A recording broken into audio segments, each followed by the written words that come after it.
પૂનમ ઠાકોરને હું ખાસ કહેવા માંગુ છું કે ઠેંગણા દોઢ ફૂટિયા, તારા પ્રોગ્રામ ક્યાંય થતા નતા.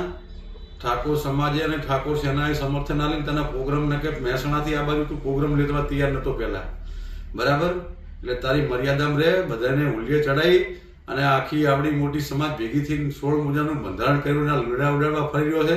હવે આ બાજુ પ્રોગ્રામ કરવા આવતી ઉત્તર ગુજરાતમાં પાટણ સુધીમાં ક્યાં ખબર પડે તને આટલો મોઢે ચડાવ્યો, આટલો સહકાર આપ્યો, એટલે તું સમાજ ઉપર જ તારા ઉપર હમણાં પેલા સરકારની વાત આવી તો તે હમણાં સમાજ ભેગો કર્યો હતો. તારે આમ સમાજની જરૂર છે. તે કેવા પિક્ચર બનાવ્યા છે આજ દાડા સુધી, છોકરાઓને દારૂના રવાડે પીડ્યા, પ્રેમના ગમમાં ખાઈ ખાઈને આવા તો તે પિક્ચર બનાવ્યા છે, આવા તે સોંગ બનાવ્યા છે, અને પાછો નીકળી ગયો સમાજની વાતો કરવા. મર્યાદામાં રહેતી, બરાબર? આ નતું બોલવું, પણ આ સમાજના તારે સમાજની ઇજ્જતની વાત આવીને આ કહેવું પડે રહ્યું છે. એટલે તું તારી મર્યાદામાં રહેજે ને હવે પ્રોગ્રામ કરી બતાવ.